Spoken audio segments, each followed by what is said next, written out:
Welcome, friends, to the How-To Heretic. I'm Uncle Mark. I'm Uncle Dan. I'm Uncle Doug. And this is your user's guide to life on the outside. That's right. Leaving religion is the first step into a larger, better world. But it can also be a scary world. Things work differently now. Never fear. That's why we're here. We're your audio uncles. And with help from good friends and experts in all sorts of fields. We're going to share the stories and seek the knowledge to build a great life. After all, you only get the one that we know of, so you better make the most of it.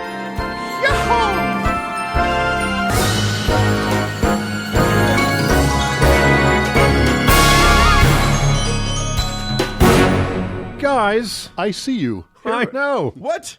I see you. Who is this bearded man who has ventured into our lair? Can you believe it? It's the Devil's Triangle. It is. Here we are again. I don't think that's what that phrase means. First time since June I think since July that we've been in the same room. Yeah. This is a rare treat to have our expat. Yes. Uncle Mark was Uncle deported Mark. from Canada. Yes, I'm on an extended deployment in Canada, but I'm home for the holiday and with all that entails. There's no place like home. Yeah, for an uncle. Yeah. And what a show we have. Yeah. It's a fun one. I am going to discuss the toxic confluence of Christian bigotry and breakfast juice. Yeah. And maybe desserts. You never know. Yes, and there will be dessert. And I am going to take us on a tour through some of the dumbest red letters in the Bible. That is a high bar. Mm-hmm. And then I am going to have a little discussion about when, if, and how you should intervene in confrontation. On a very special How to Heretic. On a very Yeah. special. We're going to learn a little something about ourselves. And I think we should take a moment to acknowledge our very small part in something very big and congratulate and thank all of our listeners and everyone else who participated in this. But the final tally for Vulgarity for Charity 2019 with our friends at Scathing Atheist and at Cognitive Dissonance was $272,948 Holy Jesus. That raised is- for modest needs. So Fantastic. fuck yeah. So literally, atheists. neither of those shows have any airtime devoted to anything For a year. but doing roasts for a long time. So, Yeah. That's really cool. that's funny for them, and I assume that it was mostly our signal boost. I that feel got like it them was there. mostly us. Absolutely. Yeah, so there were almost 1,100 roasts requested. Holy shit. It is going to take them the rest of the year to do that. So, and to anybody who wanted us to be involved, we got those emails. We're just waiting to kind of get back into matriculation there. And also, just so that you know, since their shows now suck for the rest of the year, just stick with us. All the more reason to listen to us. We will entertain you. We in are the funny meantime. where they are not. Let's do a show.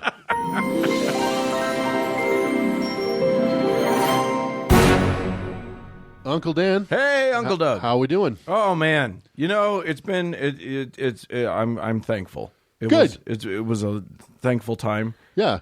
And now we got to talk about something. We got to talk about something, and I'm racking my brain for a clever intro, but I can't think of one. So, Uncle Mark. Uncle Mark, do a clever intro right now. Go. Hey, well, maybe you guys don't know as much as I thought you might have about this particular topic. So I don't know anything. I think that could be applied to me. About I think any you will. topic. I think when I get through it, you'll be like, oh yeah. Okay. So let's do that. So Great.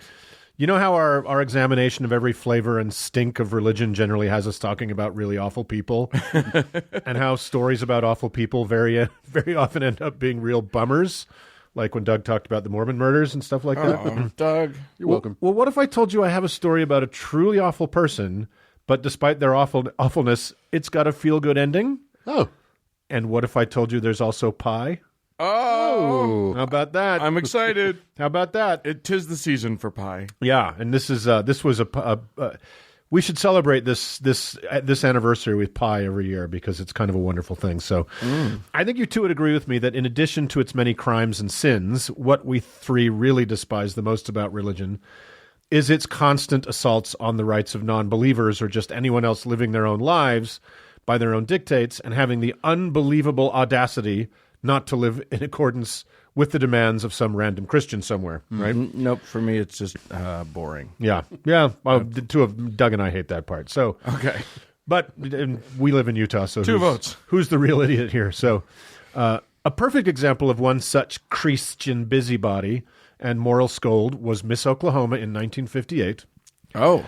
who had a number 5 song on the Billboard charts called Paper Roses in 1960, Oh. was the spokesmodel for Florida orange juice until she fucked that up, and was such a vicious anti-gay bigot that Ronald fucking Reagan opposed her. Wow. How about that? Olivia Newton-John. Ah, you gave it away. Oh, I'm sorry. No, and she's we only joke because she's a big fan. Olivia, Olivia, come on. we love you. You're our neutron bomb, baby. It's only a joke. So, who is this pillar of white, hateful, country fried rectitude? Why, none other than Oklahoma's own Anita Bryant. Woohoo! For anyone who has the great fortune of being too young to know who this hateful old ghoul is, Like me. congratulations. Yeah, you're not. You should know. Okay, I'm just too dumb. But that's probably it.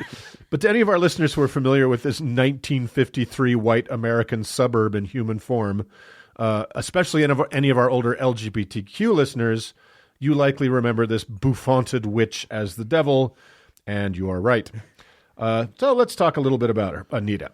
Born in Barnsdall, Oklahoma in 1940, she was raised as a hard-right evangelical in her native Tulsa.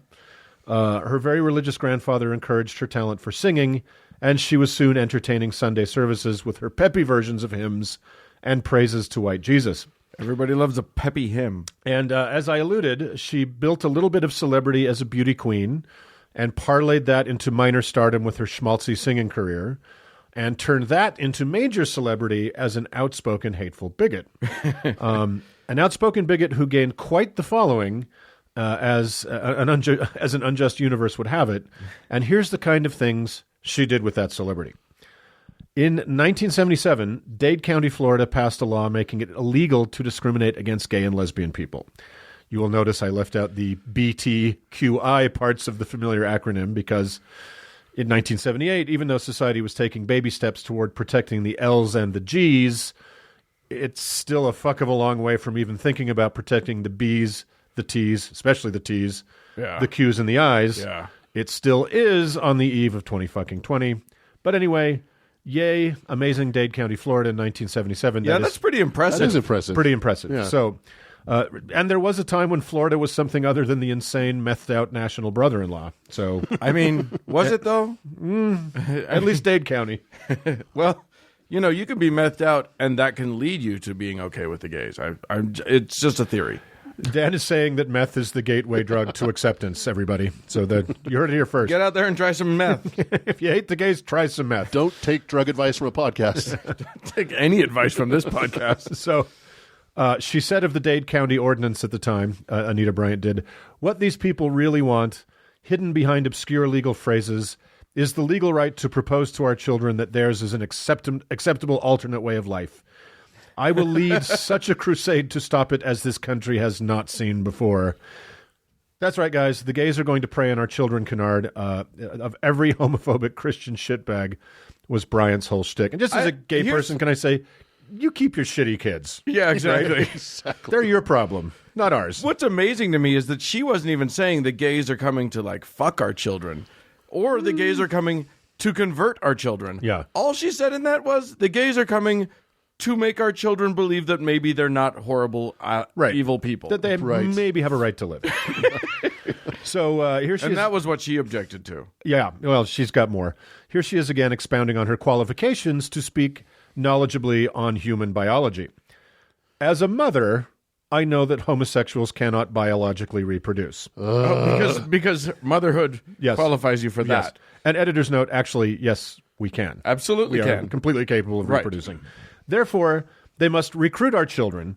If gays are granted rights, next we'll have to give rights to prostitutes. Yes, you should give rights to prostitutes. Wouldn't that be horrible? And to people who sleep with St. Bernards and to nail biters. Woo? Beer? What? Here's what I love about this. I mean, on Thank God I'm Atheist, we long ago decided that all slippery slopes eventually lead into the vagina of an animal. Into bestiality. Or the butt. Or the butt. There can be butt stuff. Into an animal hole. Yes. Is the idea. And yes, she went there. where consent is at best complex. Yes. Well, again, I'm sorry. Am I missing something about the nail biting? I don't know what that means. Okay. Maybe that means something in Barnstead, Oklahoma. Yeah. Right. So Okay. anyway, and she also, as the spokesperson for Florida Orange Juice, also frequently referred to the LGBTQ people as human trash. Oh, good. So that's nice. Well, She could have at least called them like human orange peels or something. it'd be very on brand. Just tie it in. Yeah, it's synergy, corporate synergy. Dade County's minor creep toward Christians being asked politely not to run over queers with their pickup trucks was a bridge too far for Anita. Yeah. So she forged a group of concerned bigots, not at all alarmingly called Protect the Children, whose true purpose was to repeal the ordinance, therefore ensuring lovers of Jesus could spit on scared, oppressed people without fear of a misdemeanor citation. It's a dance as old as time. And because evil wins more than good does on this unhappy planet with all the carnivores and the destructors on it, the Protect the Children Crusaders were sadly successful, as they were in getting pro-LGBTQ ordinances removed in St. Paul, Minnesota, Wichita, Kansas, what's up, Wichita, and Eugene, Oregon. Yeah. So I know 1977 seems like ancient history to some, but it was a brutal time for queer people in this country, with the onset of the horrors of the AIDS epidemic and truly despicable people like Anita Bryant having access to power and using it to make the lives of miserable people worse. But just 37 years after that dismal period, marriage equality was declared constitutional, and the increased visibility and acceptance of our trans brothers and sisters is jaw-dropping to any of us who remember the Anita Bryant period. Yeah.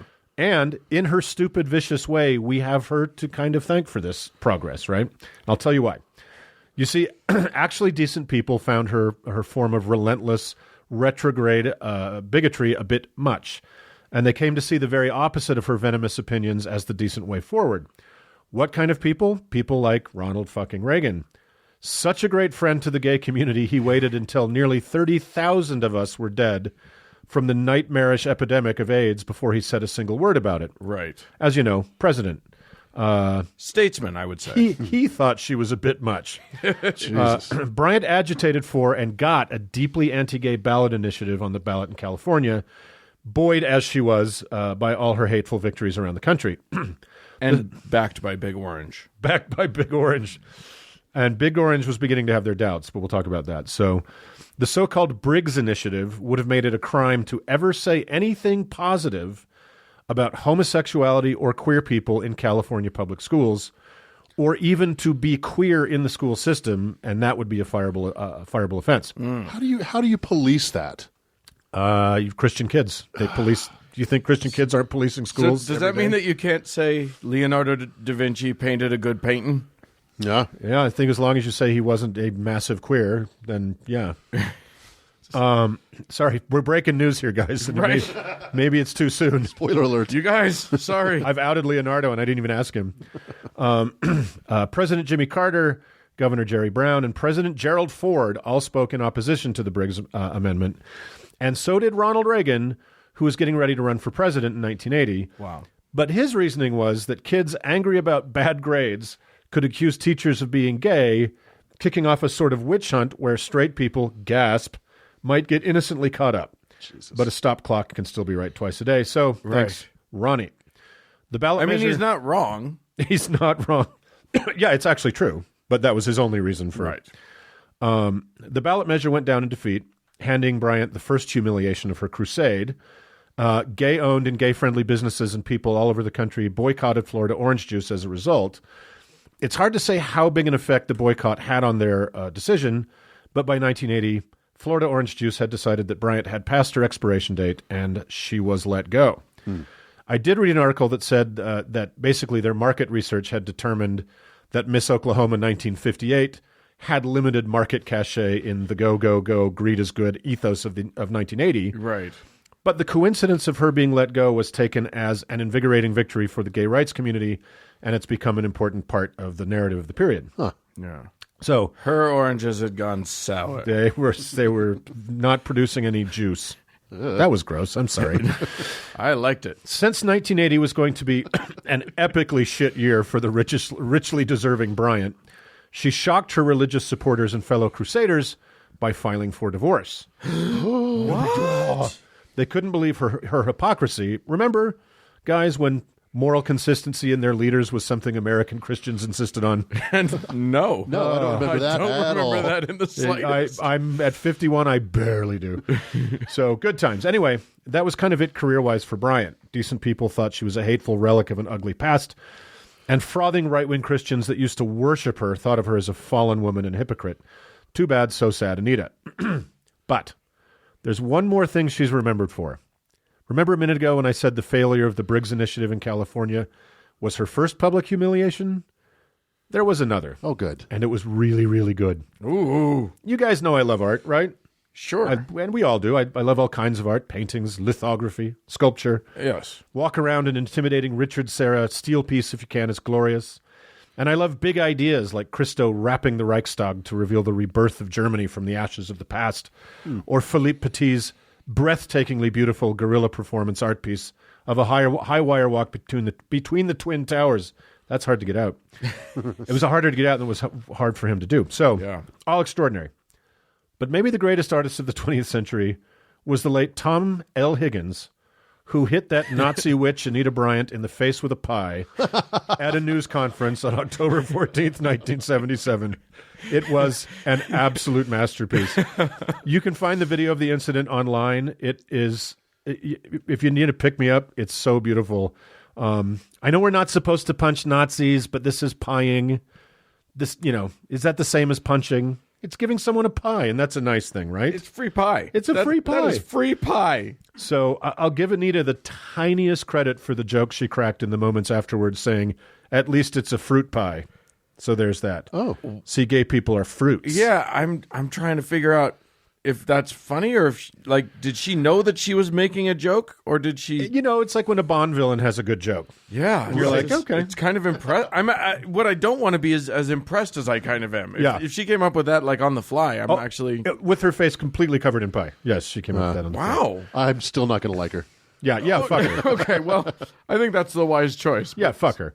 But here's the thing. Bryant is still alive, living somewhere in fucking Oklahoma. She struggled to rebuild her career in an America growing more and more tolerant and having soured on her vicious brand of Americana. Several attempts at recording albums and doing live shows in Branson, Missouri, Eureka Springs, Arkansas, which, Dan, I believe you're familiar with. I've been there, yes. Yeah, and a place that is really called Pigeon Forge, Tennessee. Pigeon Forge. Pigeon Forge, I guess that's where they make pigeons, ended in disaster and bankruptcy. So she's now rattling her tin cup as the head of Anita Bryant Ministries International, whose website features several pages titled "Check Back Soon for more information," and a rambling 5,000-word bio page written by a crazy person. So that's great. Anita Bryant sounds like Anita Paycheck. Ayo. Let us leave this awful grifter and fossil from a more hateful age with some lyrics from her number 5 Billboard hit, Paper Roses. Oh, how real those roses seem to be, but they're only imitation. Like your imitation love for me. I thought that you would be a perfect lover. You seemed so full of sweetness at the start. But like a big red rose that's made of paper, there isn't any sweetness in your heart. Oh. No, there is not, Anita. Somebody hit that lady with a pie. Send that bitch a pie. Anyway, that's Anita Bryant, guys. All right. Well, Bye. May she rest in pieces. yeah, well, she's still alive, Doug. If you call that living. Call that living. All right, let's leave her. Moving on. Uncle Doug. Uncle Mark. Despite my obvious overabundance of intelligence, I was not a good student. Yeah. Yeah. No, wasn't a good student. Oh. Yeah. I thought I was the only one. Were you a good student, Doug? I don't think any of the three of us were terribly good students, actually. I think you were better than me, Doug. But I don't know, but all right. I'll bet I had the worst GPA out of high school. You may have, but I had 5 periods of art my senior year, so I did pretty well my senior year. See, there you go. I dropped out my senior year. So. There you go. You know the only class that has any practical application to my life now that I took in high school? Typing. That was a good one. It is. Keyboarding, it was called back in those days. Oh, yeah. Well, yeah, it was. Wasn't And it? I'll bet we all learned on typewriters. I learned on a for sure. manual Cha-ching. Yeah. Typewriter. Yeah. If you were lucky, you got the one that had the little ball. The IBM Selectric. When that showed up in my dad's office when I was like 12 years old, I was like, my God. Oh, my God. We are so fucking old, you guys. The future is now. Let's, should we dive into my... Bye, millennial listeners. Right? Yeah, what are we talking about? None of this. Okay. We're off of the typewriters and back into the world of the Bible. Because, fellas, back in episode 110, Uncle Doug had a small breakdown recalling the absolutely awful lesson Jesus taught us with the parable of the prodigal son. Yeah. Well, I thought I'd do another terrible parable this week and was looking at the laborers in the orchard. I don't know if you guys know this one, but I didn't think Doug would be okay with that. So I decided it's basically the same thing. I'll just really quickly, the laborers in the orchard is just a homeowner, a wealthy guy goes to Home Depot and gets some cheap labor to work in his field for 12 hours for a 12-hour day. They agree on a set amount, and then he sends them out into the field. And then a few hours later, he goes and hires some more dudes and sends them out to work in the field. And then a few hours later, he hires some more. And then even at the 11th hour of a 12-hour day, he hires some more laborers, sends them out into the field. And then at the end of the day, he pays everybody exactly the same amount. And then the first laborers who've been working for 12 fucking hours are like, No. can I call bullshit on this? To which the homeowner says, I paid you what I told you I would pay you. I just also paid the guys who only worked 1 hour that same thing, and fuck all y'all. Yeah, life's a bitch. Suck it. Also, That's which is the moral of the story. yeah, that what is the Jesus- lesson here? And the guy is both an asshole and an idiot. Right. If he's paying people worked 1 hour the same as the people that worked a 12-hour shift, In this case, he's a moron. In this case, I think, according to most interpretations, that the idea is that even if you convert on your deathbed, the Lord will still give you all of the rewards that somebody who was good their entire life. and people say Jews are good with money. Like, where does that come from? Where does that even come from? I don't know. Well, he's a Christian. It's another lie. Jesus was the first Christian, and he started a long tradition of not being good with money. Ah, there you go. Even if the moral of that parable was that you can you convert and confess on your deathbed, Right. That is an immoral moral, Yeah. right? Yeah. Yeah. I mean, no, the actual moral of that story, if we were to take it for what it's worth, is put it off as long as you can. Yeah. That is clearly the moral of the story, just like the prodigal son. Yeah. Just have as much fun as you can. You got until at the last moment. Just don't get hit by a these bus. people that exactly. have been miserable their whole lives being Christians, Right. and doing all the things, Right. go to the same heaven as Kid Rock, Right. who on his deathbed, I don't know why I picked him because I hate him, who on his deathbed says, "I love you, Jesus." Yeah, it's like Right. if you fall off a ladder and you Yeah. can get "I love you, Jesus" out before you hit the ground. You're in. Sorry. You're good. Yeah, if Hitler falls off a ladder, So anyway, by the way, that's the conclusion of those parables. I will point out to you, and we'll learn that parables contradict each other at Naturally. times and whatever. But today, I went on a parable hunt, and somehow I landed in Luke. And now I've never read the Bible from front to back because I have ADHD, and it's a terrible book, and I think my head would explode. yeah, So it holds a lot of surprises for me. This week's surprise was how many damned parables the New Testament can squeeze into a small space. I was even a little surprised by how weird and bad and nonsensical many of them are.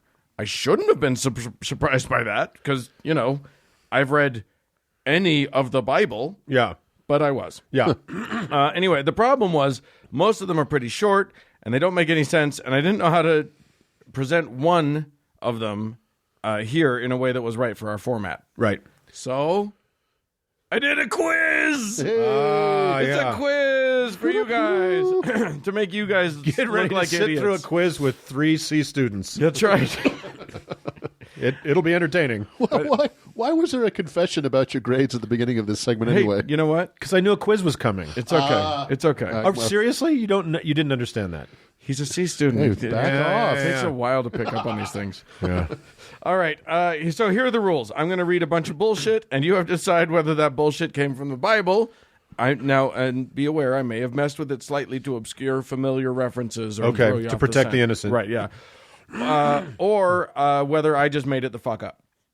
Round 1 has 2 parables, and you have to guess which one is real. You should know, and you should know on this one that I made one of these up and then found the other one and was like, "What the fuck, really?" It's like the same one. It's like there are several parallel things that happen. Okay. They are not the same parable, but there's Parallel parables. Yeah, exactly. right. Probable parallel A pair of parables. a pair of probable. Yeah. It's got a parabola. Anyway, which of these is true? Number 1. A Pharisee invited Jesus to eat with him, so he went in and reclined at the table. But the Pharisee was surprised when he noticed that Jesus did not first wash before the meal. Then the Lord said to him, "Now then, you Pharisees clean the outside of the cup and dish, but inside you are full of greed and wickedness. You foolish people! Did not the one who made the outside make the inside also? But now, as for what is inside you, be generous to the poor, and everything will be clean for you. Woe to you, Pharisees, because you give God 1/10 of your mint, rue, and all other kinds of garden herbs, but you neglect the justice of and the love of God. You should have practiced the latter without leaving the former undone." I'm going to go true. Is that the question? Wait. No. Now you're going to hear the second number 2. Okay. And you're going to decide which one is which. Okay, is the okay. true one. All right. Here's number 2. A peddler was selling his wares and was approached by a wealthy young Pharisee. "Sell me a cup and a plate right now," the young man demanded rudely. "I am in a hurry and do not have time to bargain with a poor man, so I will pay you whatever price you ask." The peddler was taken aback by the tone of the young man and refused.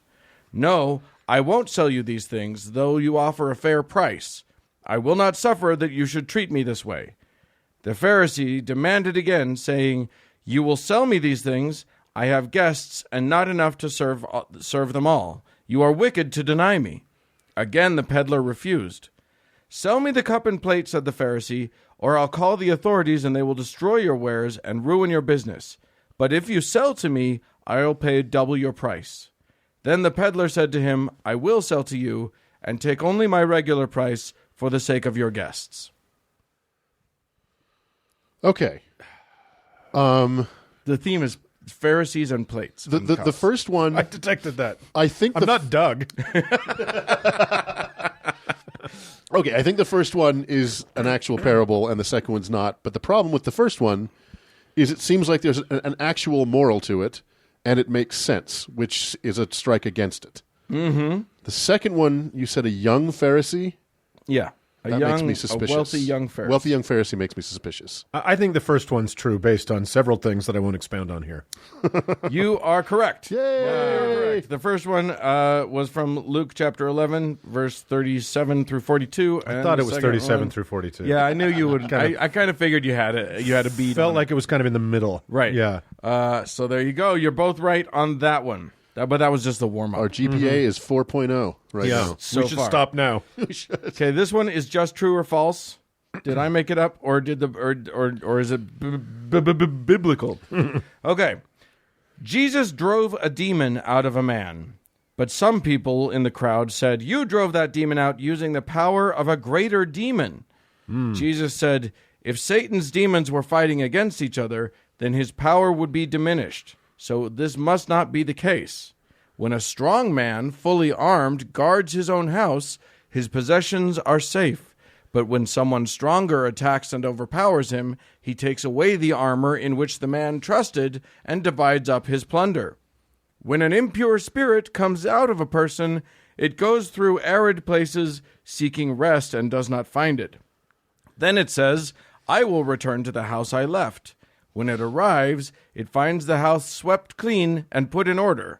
Then it goes and takes 7 other spirits more wicked than itself, and they go in and live there, and the final condition of that person is worse than the first." I walked out of that play in the second act. Like that, and that's what makes me think it's real. Well, He was just a terrible fucking storyteller. exactly. That's exactly. I think it's made up. I will tell you this.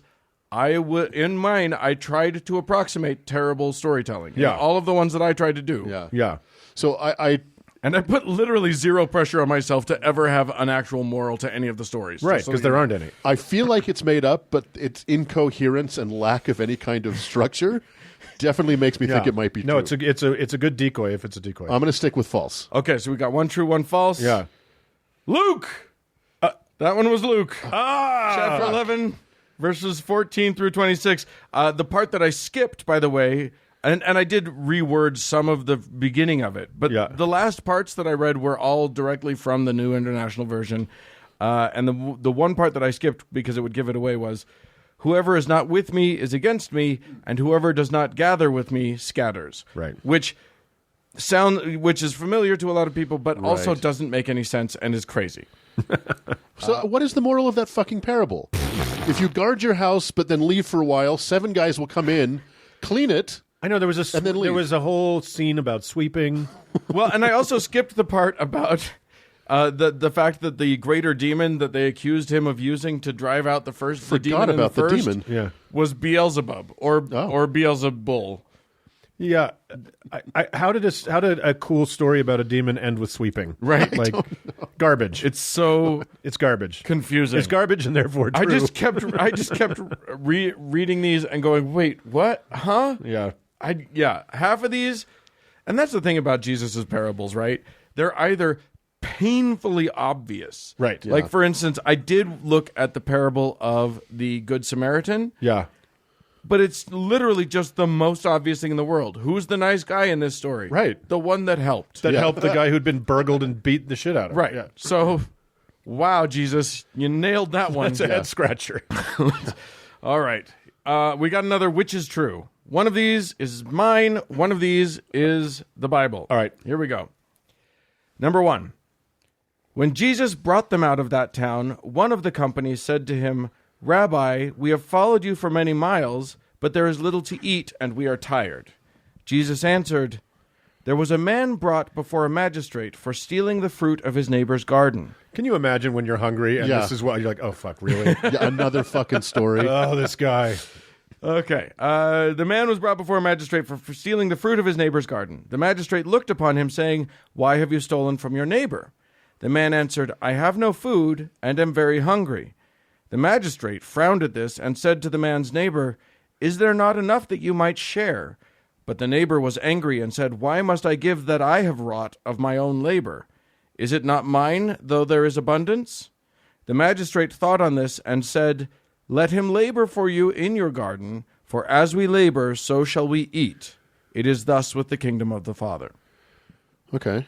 That's number 1. There was a handful of polysyllabic words in there, so that makes me suspicious it wasn't Dan. Okay, that's probably fair.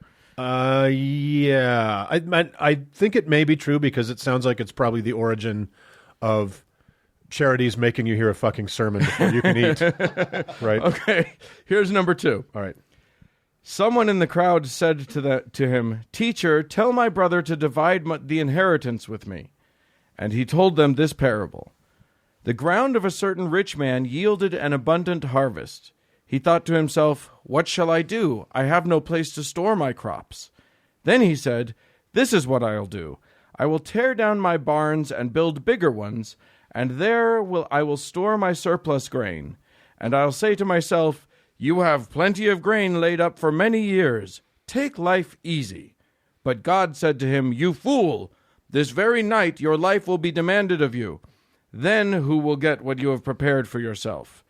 This is how it will be with whosoever stores up things for themselves, but is not rich toward God. Okay. Both are actually somewhat coherent.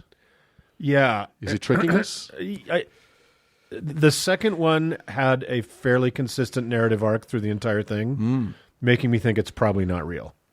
I'm with you. I think A is real and B is false.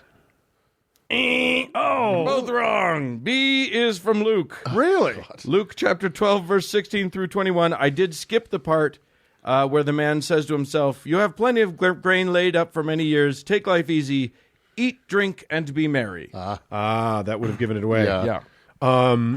Yeah, I think that It's like the 100 monkeys with the 100 typewriters. Like, eventually, there will be a decent story somewhere in eternity. Accidentally, somebody will he'll trip on his words. And the 747 will assemble itself. But what a stupid fucking story. I have too much grain. My barn isn't big enough. Right. What's the solution?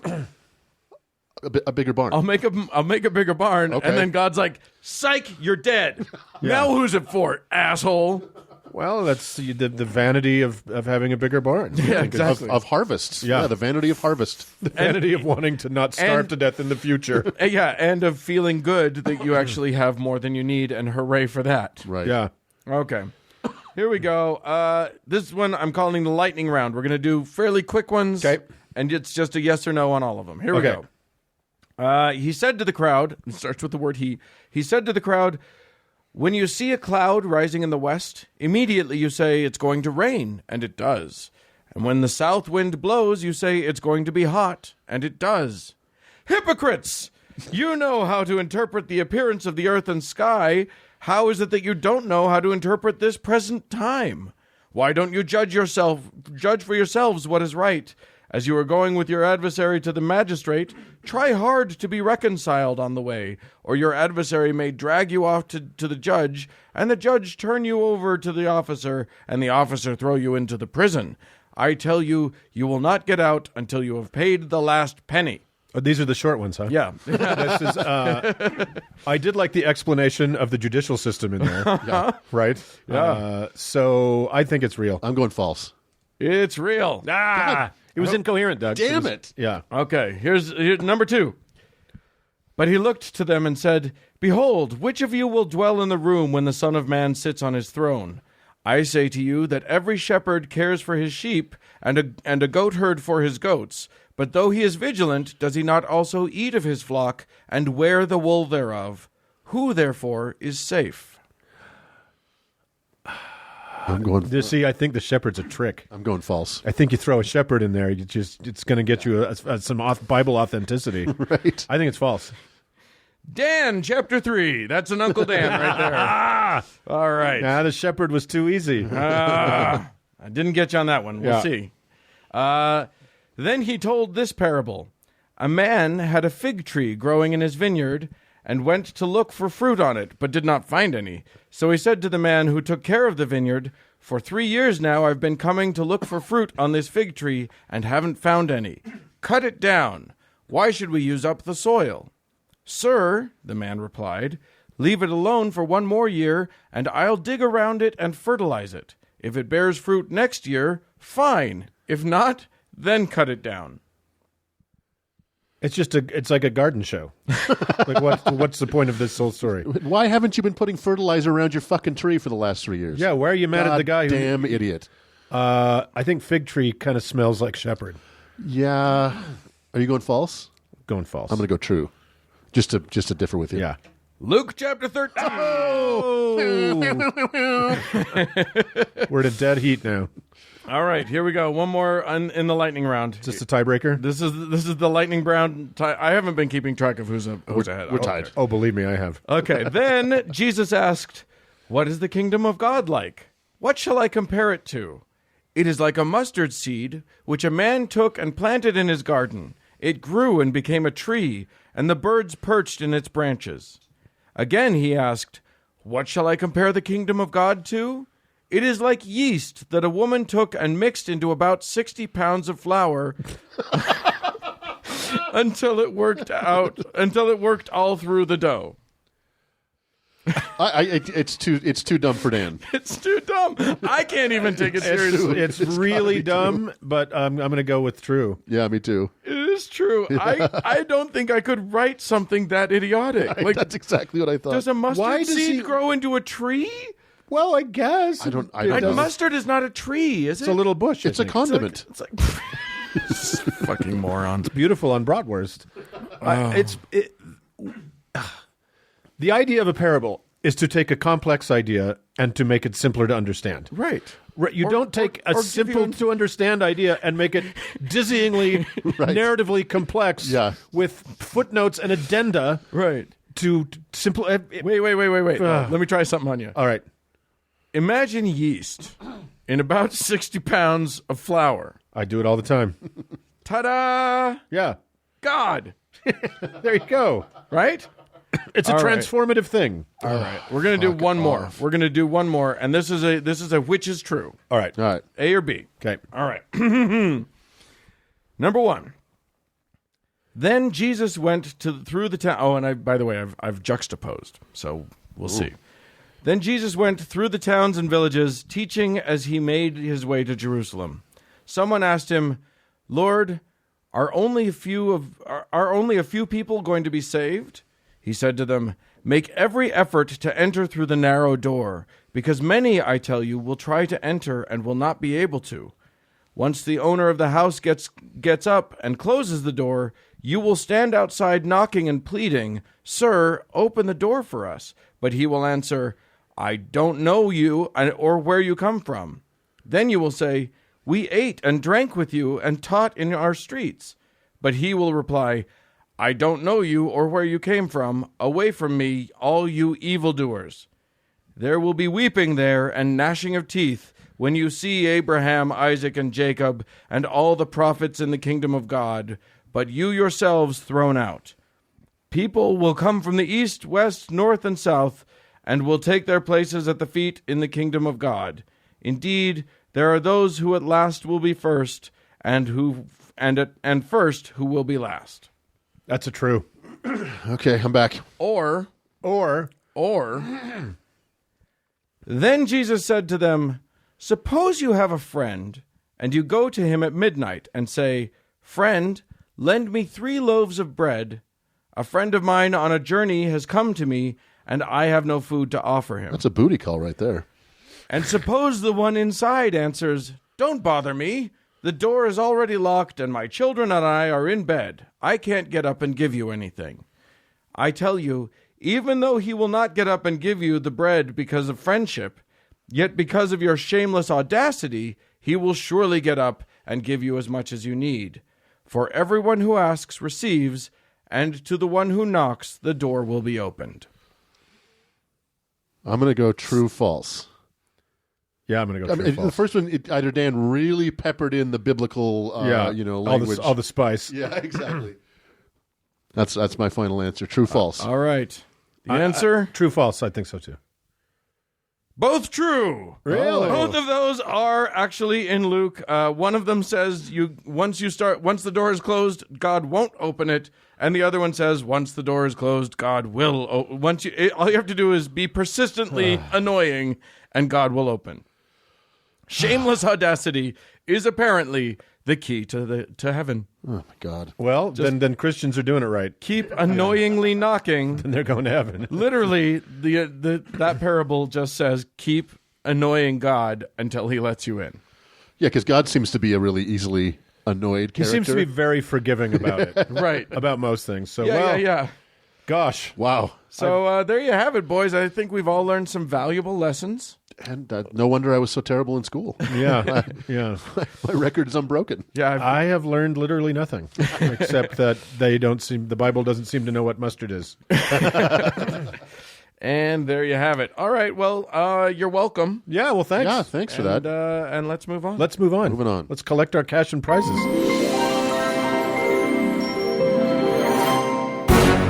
Gentlemen, Present. Oh, the folks out there, they listen to the show, and then some of them, they're not in a position where they can be a donor to the show. That's No. fine. Well, look, almost everybody's in a position to be an organ donor Sure. to the show, and you should do that. Sure, because you never know when your uncle's going to need a kidney. we are accepting livers. Yes. on the Currently, How to yeah, Heretic. we're accepting as many as we can get, all for Doug. Yeah. But some people actually give us money, Which is just amazing. which is awesome. And the best way to show your appreciation to your uncles Yes. is to give them money. And a liver.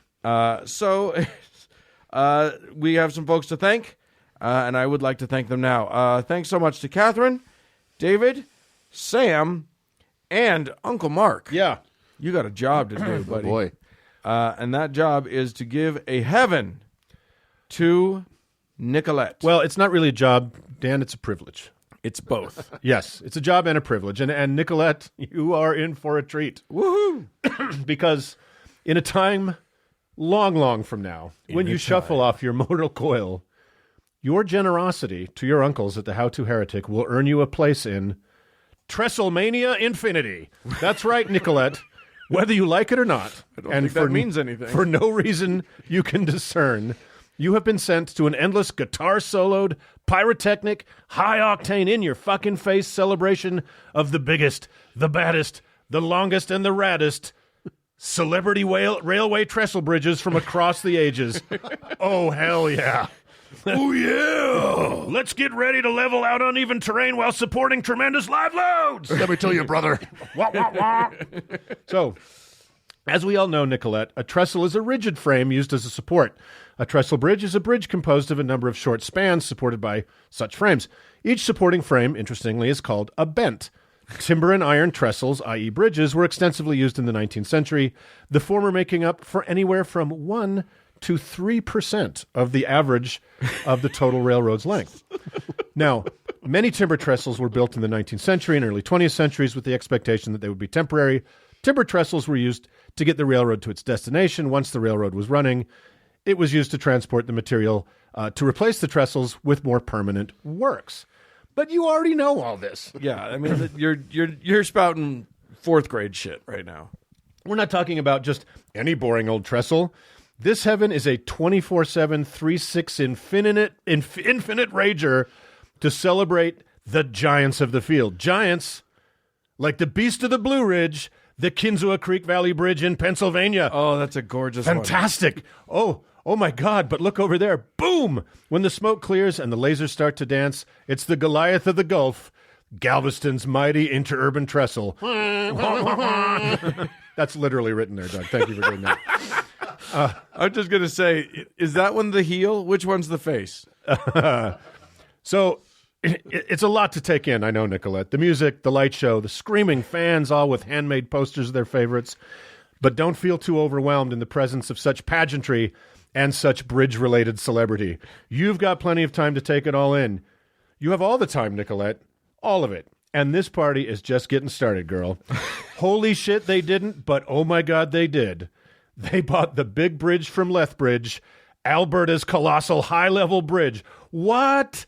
And you were thinking you were going to spend eternity looking at some candy-ass junior league trestle like the Penmainpool toll bridge over the Afon Modwich River in quaint little Wales. Oh, no, you did not. But no, Nicolette, your generosity got you a ticket to the big game, Trestlemania Infinity. I know, pinch me, right? Well, get ready to try another big pinch, because the guitars shriek at the appearance of the pride of the San Diego Metropolitan Transit System, the Goat Canyon Trestle Bridge. At 750 feet long and 200 feet high, this all-wooden god, completed in 1933, is here, right in front of you, for fuck's sake. There isn't enough adrenaline in the universe to describe this moment. You've earned it, Nicolette, and you'll get to do it all again tomorrow and the next day forever and ever. These are the stakes of avuncular generosity, people. Enter the kick-ass, over-the-topness of Trestlemania Infinity at your own risk. Nicolette's heaven from which there is no escape and no respite. Choo-choo! Uncle Mark is in a dark place. He's in a weird place. Yeah, I've had a lot of bridges on my mind. That was a bridge too far. Yeah, so, you can join the ranks of Nicolette easily enough. You just go to our website, howtoheretic.com. Yeah. Go to the Support Us tab. Boom, hit that. There's Patreon. It will tell you what to do. I have no idea. But do it. Send us money. And maybe you can... You do have an idea. You are a patron of other shows. That's true. That's absolutely true. This is not something we just ask for. We are... That's true. We pay for our content. And apparently Uncle Mark is a patron of Rail Talk podcast. Yeah. It's his favorite. Yeah. It's like Dan Carlin's hardcore Talk. history, but just longer. Trestle Talk. Trestle Talk. Tim. So do that. Give us 5 stars wherever you can, and we love you. Bye.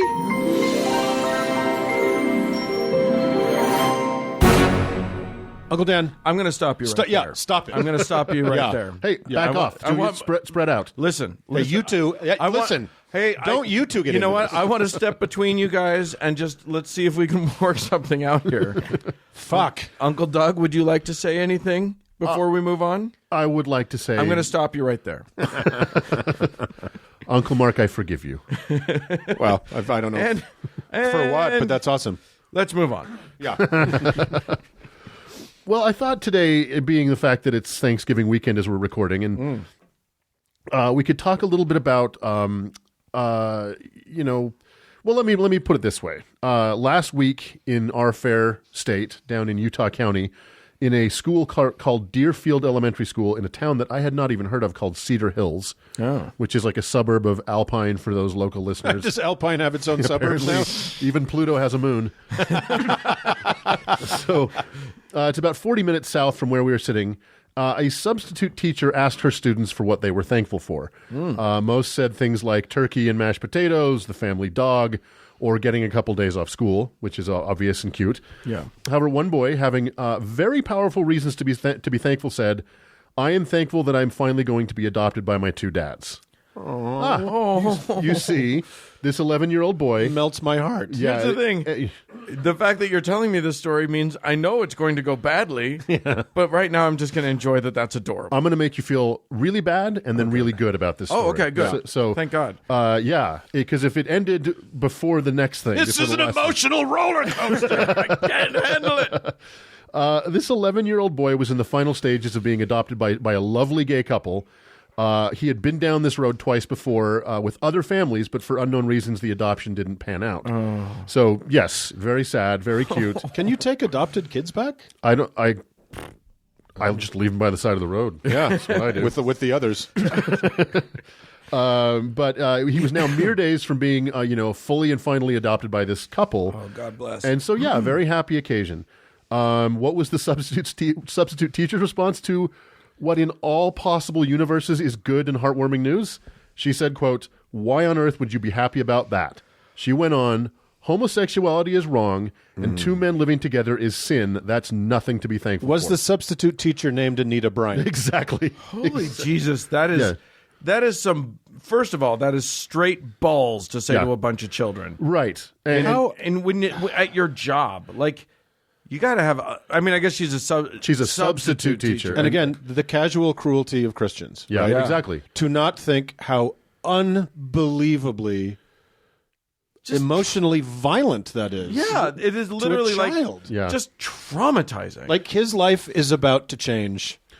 Profoundly, and for the better. I'm going to make it even worse. This piece of shit lectured her class of 30 10-year-old, 11-year-old kids for the next 10 minutes about her views on homosexuality and our permissive culture of sin. God. By all accounts, she also tried to blame the child, who, with lowered head, weathered the abuse because he was terrified that this woman's reaction might jeopardize the adoption. Yeah. And that perhaps his new family wouldn't want such a worthless troublemaker. Oh, my So God. he just tried to get through it. Yeah, of course he did. Now, this is not a Mormon story, even though I will bet all that I own that this evil creature was Mormon. If I told you this scene took place in basically any rural school in any state of our country, or indeed in any of 100 foreign countries, you would believe me. Yeah. This is simply what happens when a society teaches its people that gays are evil. But this woman is and not. that it's your fucking business to say something about exactly. it. To children. To children. Like, fuck. But To the children of gay people. Exactly. Fuck. But this woman is not the subject of our conversation today, nor should she merit any more of our precious time than this. But this story has a surprisingly happy ending. 3 girls in this class, all of 11 years old, were not having it.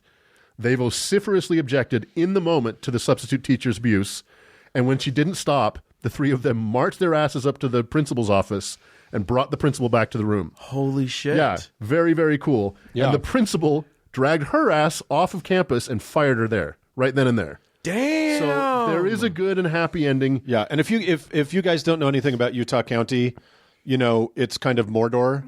Oh my God. And it's hyper conservative. It's the most conservative part of the state, of a conservative state. Of one of the most conservative states in the country. So these little brave souls Are amazing. Yeah. And the fact that in the moment, right, while this woman was hurling this abuse, they stood up for this kid, and when she wouldn't shut up, they're like, "Nuh-uh, we're ending this." Yeah. That is a level of bravery. And I mean, the kids these days are not seen and not be heard. Yeah. Children anymore. Nope. Like, it is a different world. Yeah. But still, that is straight up like baller. Baller. baller. Yeah. Yeah. If you So proud. need a lesson in what allyship looks like, it There looks it like is. that. It looks like marching out of your 11-year-old classroom and knowing that you need to get to Putting do an end to something. that. Yeah, Yeah. I just love it. I mean, there are Holy cruel shit. people in the and evil people in the world, but I want to focus on these three girls and what it took for them not to hesitate for a second. Not specifically on them, but about the moment. And I'll kind of lead it off with a couple quotes. Edmund Burke said,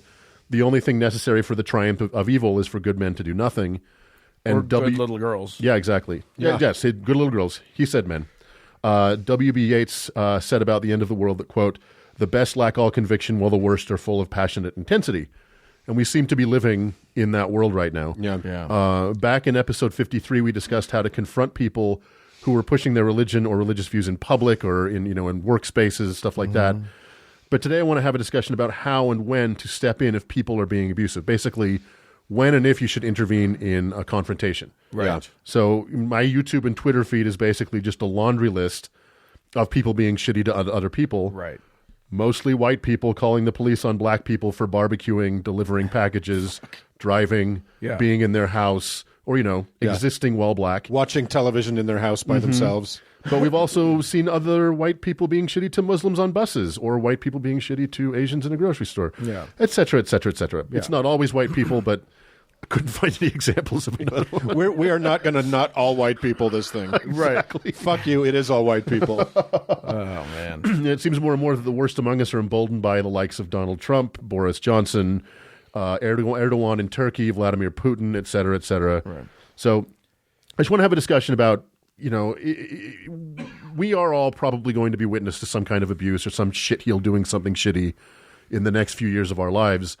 And how do we process when and if we should step in and intervene, and how that intervention should go? Right. How do you go through a decision matrix about whether and how you step in?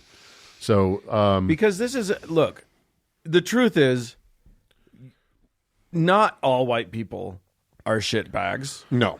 And if you're listening to this and you're like, hey, I'm not a shitbag, and you're a white person, then Good. great. Let's talk about how we can be actively not shitbags. Right. And I do when think- we had Tori Glass, our friend Tori Glass, on the show, and she talked about, and it was just before Thanksgiving last year, yeah. and she talked about how, specifically white people and white men could use their privilege as a defensive mechanism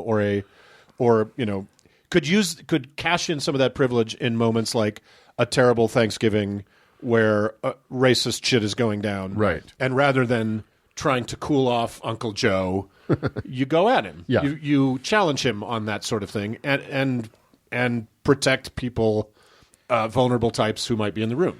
Now it may not be so let's be careful about this. I know, Doug, you're going to lead us through this on we'll get to some very specific things that we can do. But I do want to say that, like, it's not always easy. This is not always like No. The course is not set. It's not always so fucking obvious like that teacher. Right. Well, and even if it is, it's not always obvious whether What or to not do. you can whether or not it's safe or wise for you to intervene. Exactly. What the price will be. Because while some prices should be paid, Yeah. while it's worth actually, there's some things where it's going to make you uncomfortable or put you in some sort of bad situation. It can alter the course of relationships. It can alter the course of sometimes a lot of it's worth it. Well, and the decision matrix for me. Yeah. I'm a straight white guy, very well endowed, pretty beefy. The decision matrix for me to step into a Is this confrontation. the game again? Are we doing false? Are we doing true or false? Yeah, that decision matrix is very different for me than it is for, say, a black woman or a Muslim or you know what I mean, like, Or 11-year-old girls. or 11-year-old girls. Right. Like, I kind of feel, for me personally, I'm kind of obligated to step into any confrontation. Right. Because I'm not worried about the cops being called. Right. That is not, you know what I mean? Like, I'm not terrified of it being swept up in a way that's going to be detrimental to And me. even if the cops are there, Yeah. like, I'm not worried that I'm going to be shot just for standing there, Exactly. or just for Or talking to them, or even for fucking yelling at them. Exactly. Like, Yeah. I have no problem screaming at a police officer if I need to, whereas that would be very unwise. Yeah. For a person of color. But For a person of color. There are many ways to intervene, and I'll just give you what I really want to get to is I remember all the times I have intervened, and a few times that it's happened I have, but I'm haunted by the times I didn't. Yep, and same. one in particular, and it's not a very good one, but I sat on a plane. I was flying back from Atlanta, and I sat down. I was in a window seat. The guy sat down next to me and wanted to make conversation, and I really didn't want to make conversation. Because you're that guy. I'm one of those flyers. I don't want to talk to you. I'm sorry. But he, basically it came out within 2 or 3 sentences that can you believe that these black people are kneeling at football games? Right. Right? And this guy was he was flying around the country to go to Civil War sites to write a book. He's that guy. And he saw your whiteness as precisely as you were in the same country club as him. He saw me as white. He's like, obviously I believe that black people shouldn't kneel at a football game. I'm white. Yeah. And I didn't want to talk to him, and I didn't want to engage, and I found my way out of the conversation, got my headphones on, and didn't talk to him. Yeah. And I have regretted it every day since, because the thing I kind of didn't process was I was thinking I'm stuck in here for 3 hours with him. He should be The stuck in reality there is with you. He was stuck in there with me. Yeah. And I could have had that guy for 3.5 hours, Yeah. but I didn't. And that's Yeah. a very minor example, but I regret it. Well, the truth is, you probably wouldn't have had 3.5 hours of conversation. What you would have had is 7 minutes A very uncomfortable of conversation. very uncomfortable And then a conversation, lot of silence. and then the silence you so desire. Exactly. Yeah. So, frankly, yeah, you really should have jumped in I there. should have said something. Yeah. And that's a good. The truth is, what in that situation would you have done any good in the world? Who knows? At the very least, he would not know in his head that every white person agrees with Right. him. Right. Yeah. I'll give a story of when I did intervene because I don't have that many stories. Like, this is one of those things where, and look, there is the danger here of this becoming about white heroes, and fuck that shit. Yeah. And so, like, look, if we cross that line, okay, feel free to call us out or whatever. Right. I will say this: your thing, you're right. Had you spoken up with him, at very least, he might have thought twice about making someone else uncomfortable in the moment. I, at one point, was in Kentucky. I was getting a cab to the airport, and the cabbie was driving along, and he, was talking he was talking shit on other cabbies. This was back before Uber was a big deal. He was just talking shit on other cabbies, and was like, because I had told him about the mess that I'd gotten into trying to get to the airport, to the hotel that I was getting to. The cabbie didn't know where he was going, and he was like, "Oh, blah blah blah," and used a racial epithet about other cabbies, and I didn't say anything, and I just sat there like as he was speaking. I'm like, "Fuck, how do I handle this? I can't just let it slide. Right. How do I?" And so, like, fortunately, I had a few minutes to think while he blathered on in front of me. And when I finished the thing, I paid him a $20 bill and then asked for full change back, and then said, "I'm not tipping you, and the reason is because you said towel head." Interesting. And I just wanted to make it. I just wanted to make the point: don't fucking do this shit. Right. Yeah. It was the same point that you're saying. Like I don't think I'm going to make him not racist anymore. Right. No. But at very least, he will not inflict that on. Like, he saw a consequence. Racists should be at least nervous. Right. Right. They should be nervous that somebody else's white skin, and I guess this guy was a white guy, somebody else's white skin should not be licensed to just pour out all your hate. Yeah, that old canard where every racist joke starts with looking around the room, right? Right. Yeah. But we're living in an age where no one seems to be looking around the room anymore. Right. And I do want to. This is sounding like I'm tooting my own horn, but it was important to me to say the why, not just to not tip him. It was important for me that he understood the reason. Yeah. Well, that leads me to my next point: is if you do decide now. Deciding to engage in a confrontation or intervene in a confrontation is a very personal decision. Yes. Because it can lead, you don't know where it's going to go. And if we have time at the end, I'll talk about an intervention I was involved in that went very sideways. We don't have time. Sorry. Okay. I'm afraid we're going to have to cut you off. Yeah. You don't know where it's going to lead. And in our culture, in our country, it can lead to violence. Yeah. Yeah. And it can lead to the police being called. It can lead to a million things. So this decision process is very, very personal. But I would say, as our friend Jim would say, what is your goal? What do you want? So you wanted this guy to know that there was a price to be paid for using that language, right? If you're intervening, are you intervening to try and Stop the actions from happening. Are you intervening to try and shame the abuser, which sometimes is a useful thing to do, to teach a lesson? Are you doing it to support the person that's being abused and just let them know they're not alone? Because what you're trying to do as your goal will inform your tactics. Right. And remember, everybody's amped up. When you get into a confrontation, everybody's body squirts adrenaline into the system. Yeah. Right. So everybody's amped up. Yeah.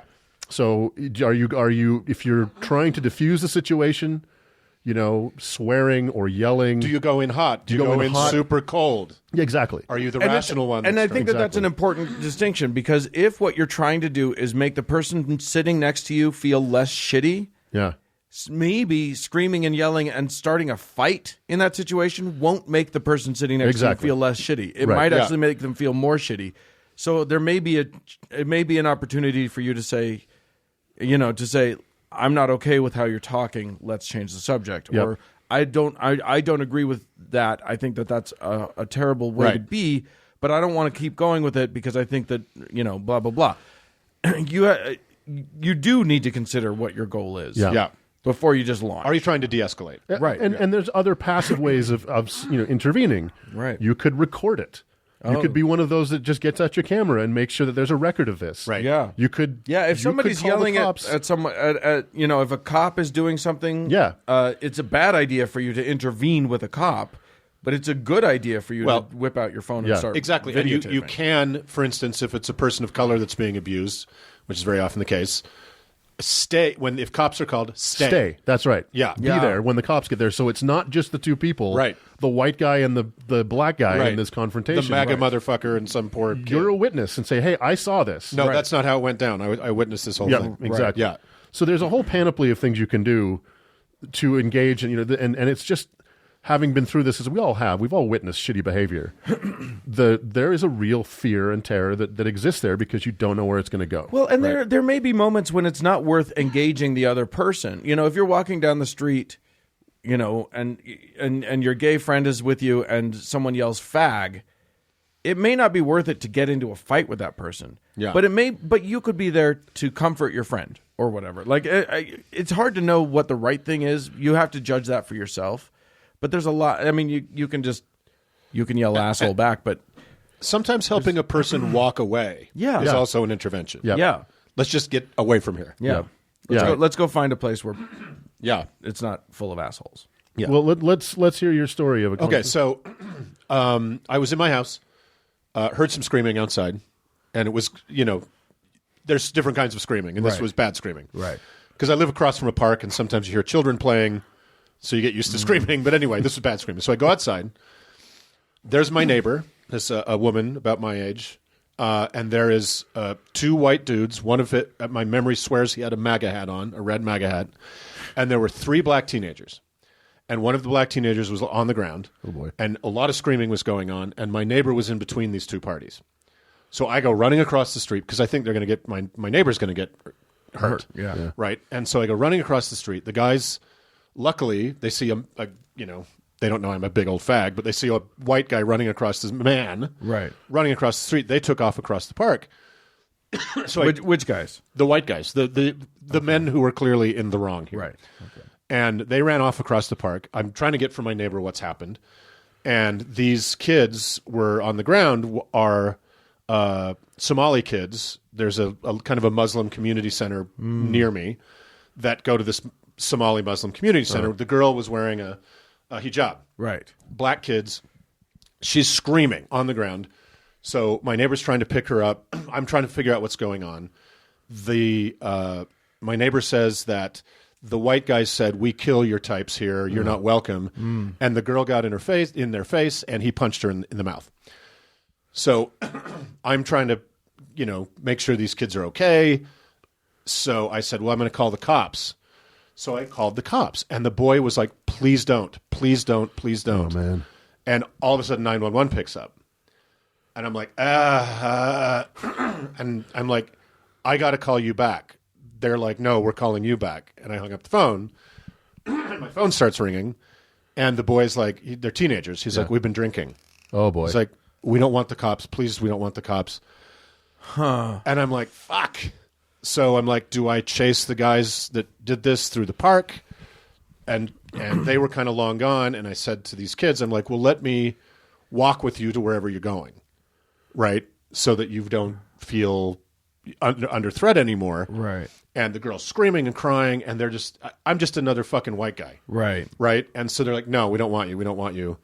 And it was an attempt at some kind of intervention. Right. But it was just shit. Yeah. Right? I mean, at least maybe seeing me, the guys decided it wasn't worth it to continue this anymore. Right. But everybody just kind of walked away from it like, Feeling fuck. lame. Right? Yeah. So, but maybe there was value to me running outside. Yeah. You know, and the thing, the unpredictableness of this is part of the point.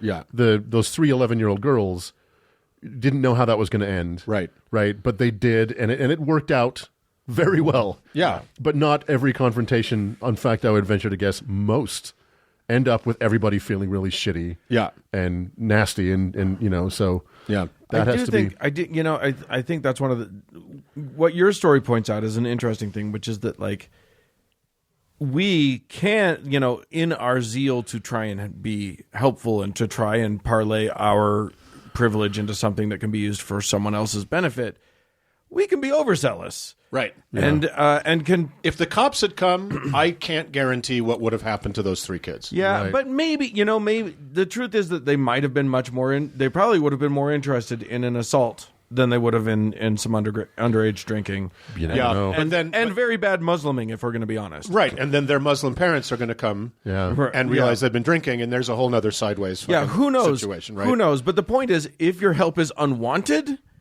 then understand that and fucking back off. Yeah. Like Yeah. there's that element to it as well. Yeah.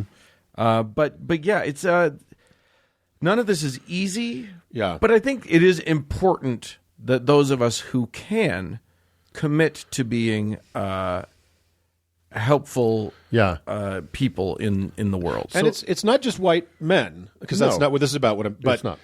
the presence of an older woman, an old lady or an old man, Right. in a situation like that can change the dynamic. Exactly. Because, unless you're a true psychopath, you're not going to hit this old woman. Right. Right. You're not going to hit this old man. Right. You're not going to hit a child unless you're a Right. crazy person.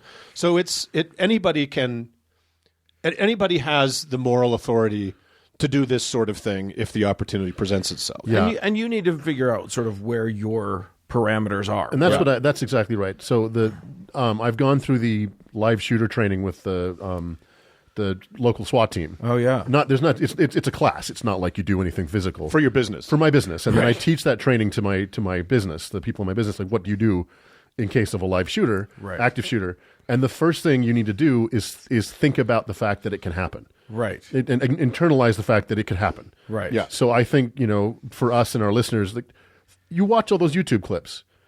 What would you do in that situation? Yeah. How would you have helped? Ask yourself some questions. Yeah. Where are you willing to go? Where are your boundaries? Where are your parameters? Yeah, I think that's good. Like actively watching those videos instead of passively watching them and being outraged by them. Kind of role play, yeah. Actively watch them and go, where would I be if I were in this scenario? What would I have done? How could I have made that better? And if it is like, for instance, an active shooter type situation, it may just be run and hide. That's the number one piece of advice: is get out. So don't. I mean, it doesn't mean how can I be a hero, Right. but it does mean. But it is a good way to sort of say to yourself, like, what could I have done that would have kept all as many people safe as possible, including yourself. And a perfect example, this happened just yesterday or the day before. There was a crazy person with knives on London Bridge.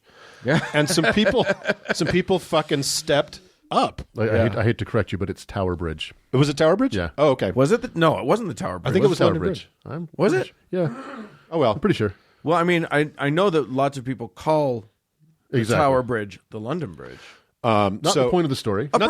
There was this bridge in London, and somebody had a narwhal tusk, and I don't know what the fuck was happening. Yeah, three guys. But, people they gamed it out in their heads in 2/2 of a second. Yeah. Right. And decided to do something, and it could have gone completely the wrong way. They could have died. They could have died. But I mean, that's an extreme example. Yes. But I do think that more and more we're seeing Cops do bad things Look, to people. if people do bad everybody things to had people. narwhal Yeah, tusks, if you have access to a narwhal tusk while you're in the situation, if we limit narwhal tusks, only bad guys will have narwhal tusks. That's right. The only way to stop the bad man with a narwhal tusk. Yeah, just start carrying one around like Gandalf. Anyway. and what happens when the narwhals attack? That's a good question. Yeah. Good question. At least they'll be tuskless. Yeah. Right.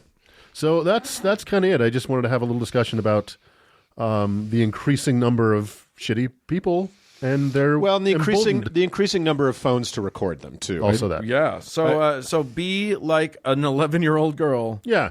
And if you see something, say something. If you can aspire to be as brave as those girls were, you should do that. Yeah. Yeah. So All that's right. it. All right. Well, Thanks, Doug. Now we all feel a little bit scared and like we probably a little bit on alert. There you go. we're all superheroes. Well, with that, now acknowledging that we three are superheroes, let's move on.